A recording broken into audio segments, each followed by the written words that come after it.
Não?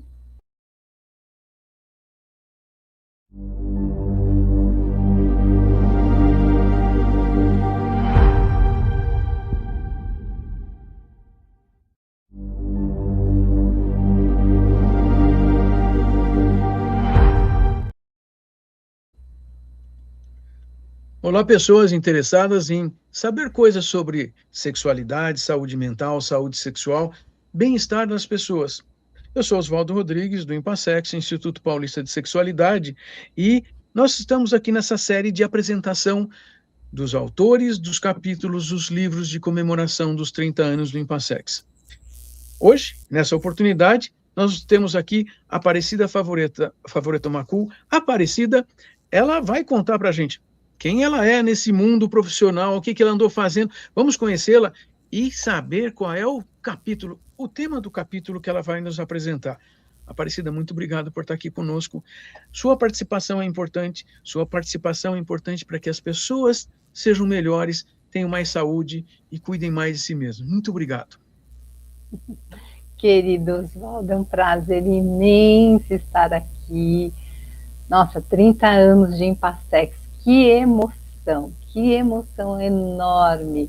Né? Lá em 1996, nós começamos com essa ideia e nós vamos estar aqui presente para comemorar esses 30 anos. É um privilégio imenso. Obrigada pelo convite e vou falar um pouquinho da minha trajetória. Eu comecei cursando a faculdade de psicologia e aí um belo dia eu vejo no mural da faculdade um convite para estudantes passarem por uma seleção para a formação de um grupo de estudos em sexualidade, promovido pelo Dr. Moacir Costa. Eu, então, no terceiro ano da faculdade, eu li aquilo e falei, nossa, que interessante, vou me candidatar. E aí começou a minha trajetória. Foi onde também conheci o Oswaldo nesse grupo de estudos. E o Dr. Moacir Costa realmente foi uma pessoa muito importante na área da sexualidade, o meu mentor, assim como o Oswaldo também. O Oswaldo já estava, né, mais adiantado na faculdade. Então foi um período de muita pesquisa, muita produção. E desde então abracei a terapia sexual. E depois o Instituto HL foi fundado, né, em 1984. Continuamos nesse percurso com os profissionais da psicologia também.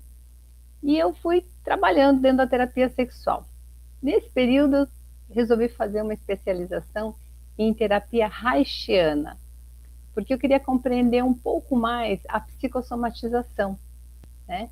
Então eu falei, quero entender um pouco mais profundamente a caixa preta, né?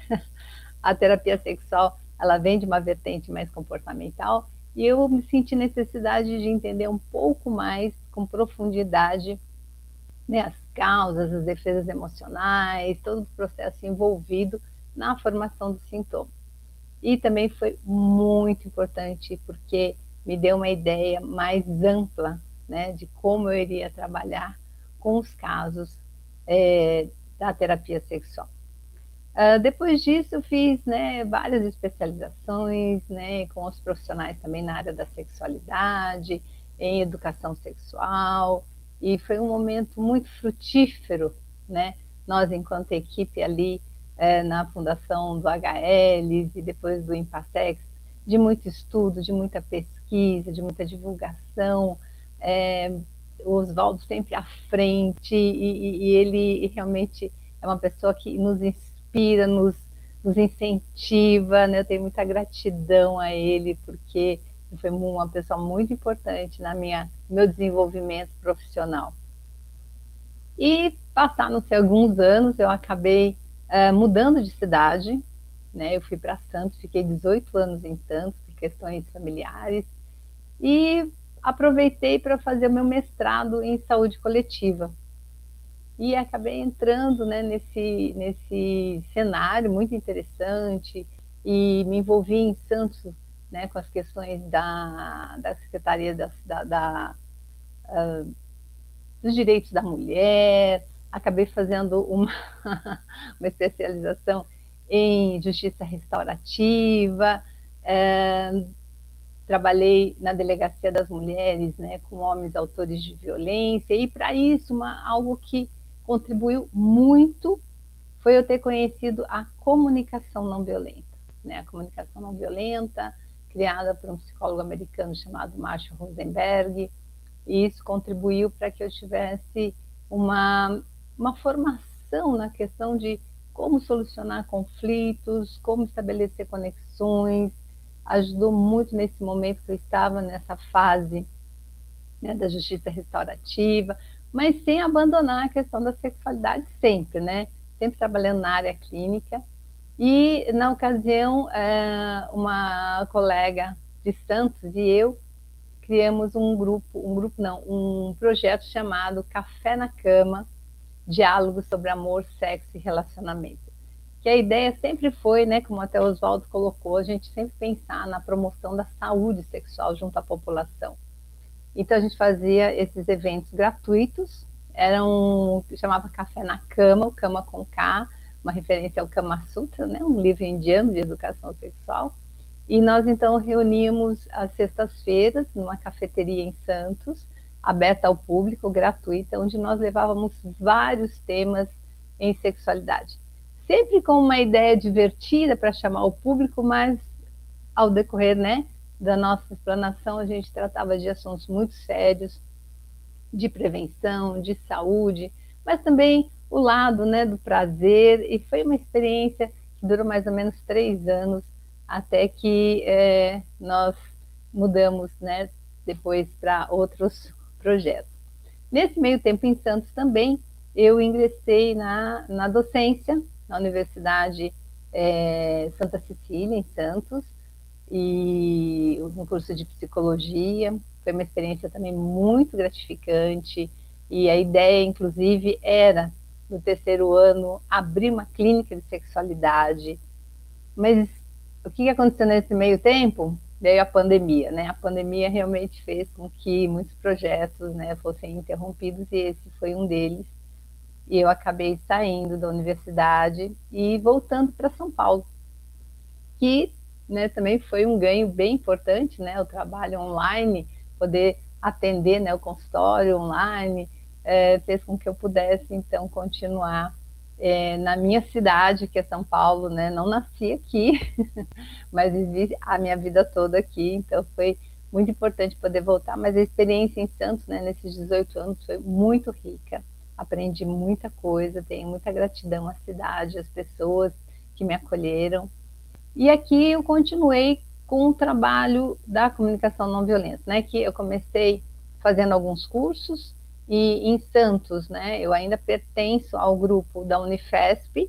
Em Santos tem um projeto Tecoporã de Cultura de Paz.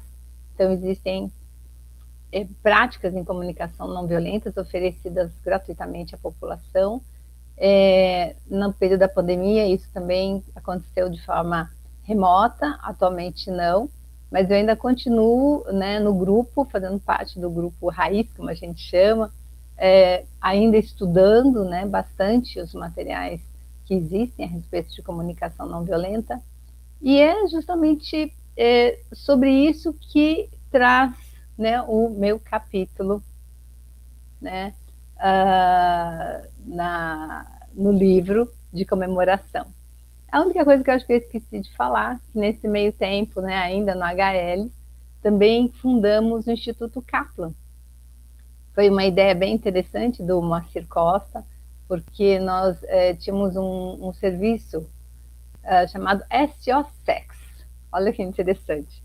Era um serviço de telefone, né, então tinha uma linha onde nós nos revezávamos, vários profissionais, de psicólogos e médicos, para atender pessoas que ligavam com dúvidas sobre questões da sexualidade. E aí, então, nós orientávamos, encaminhávamos, e aí surgiu uma necessidade de... E as pessoas que não têm recursos, né, financeiros para arcar com uma psicoterapia? E aí veio a ideia, o Moacir Costa trouxe essa proposta de fundar o Instituto Kaplan, que era justamente para atender essas pessoas que não tinham condições, né, financeiras de arcar com o processo terapêutico. Foi incrível, né? O Instituto Kaplan existe até hoje, já agora em outro formato, mas foi uma experiência muito importante, sempre lembrando o quanto nós somos responsáveis, né, em dar oportunidade para que as pessoas possam ter acesso a informações sobre saúde sexual, para que elas possam realmente receber ajuda, né, no seu sofrimento, para que a gente possa trabalhar na prevenção, né, de várias outras, não só questões ligadas à saúde de um modo geral, mas questões mais específicas, disfunções. Então, assim, eu fico muito feliz, né, já deixando aqui uma mensagem para os jovens, né, que estão iniciando aí a carreira, de que nós precisamos muito, muito de profissionais engajados e interessados, né, na promoção da saúde sexual. Nosso país é muito carente nesse sentido e nós precisamos desse apoio. E agora falando mais especificamente, né, do capítulo do meu livro, que é a aplicação da comunicação não violenta na terapia sexual. Contribuições para o diálogo, intimidade e resolução de conflitos. Desde que eu comecei a estudar a comunicação não violenta, eu trouxe para a minha vida, né, que já fez uma grande diferença nos meus relacionamentos, mas eu trouxe para o consultório também. E desde então eu vi uma grande diferença, porque a terapia sexual, ela precisa o quê? De intimidade, ela precisa de conexão. E muitas vezes os casais chegam, né, ou as pessoas individualmente chegam, muito desconectados, inclusive de si mesmas, né, em relação ao seu corpo, às suas crenças, mas no relacionamento também trazem muitas dificuldades. E a comunicação não violenta, então, para mim, tem sido uma estratégia extremamente importante de promoção dessa conexão, de ajudar esse casal, né, ou essa pessoa nos seus relacionamentos a se comunicarem de uma forma mais empática, mais compassiva, com uma escuta ativa, mas também com uma autopercepção, uma autoempatia, porque às vezes somos muito mais rigorosos, né, conosco do que até com os outros. Então, a comunicação não violenta, ela não é apenas uma... Às vezes as pessoas perguntam, mas eu vou ficar bobinho, boazinho demais? Eu falei, não, pelo contrário, né?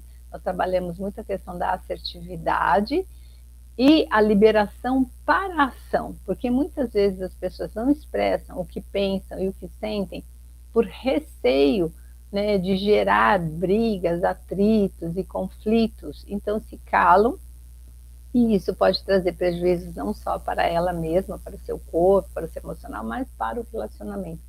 Então a comunicação não violenta é uma ferramenta muito importante de transformação, né? Então ela não é só uma forma de comunicação, mas é uma transformação interna na forma de né, de se olhar, de se conectar, em relação aos outros e também em relação às instituições. São formas como a gente pode se expressar sem perder a conexão. É isso que a gente chama de não violência. Como é que eu posso falar tudo que eu penso, tudo que eu sinto, não numa forma de sincericídio, né, onde o outro vai ter uma reação às vezes mais agressiva, defensiva, mas que eu consiga me fazer ouvir, né, buscar compreensão e vice-versa, né? Eu vou falar só esse tiquinho aqui para vocês, para deixar esse gostinho para vocês entrarem lá no livro e compreenderem um pouco melhor o quanto a comunicação não violenta pode ser um instrumento extremamente importante para a terapia sexual e para a vida de um modo geral. Obrigada. Aparecida, muito obrigado. Eu acho que todo mundo vai se beneficiar de não só ler o capítulo, mas começar um novo trajeto, um caminho que possa facilitar a vida de cada um nos relacionamentos gerais. Muito obrigado por sua participação. Vai ser ótimo nós podermos fazer as apresentações dos livros no segundo semestre de 2026, a partir de setembro. E nós vamos ter novidades logo, logo aí. Até mais, gente. Até logo. Prazer imenso estar aqui. Aguardo vocês.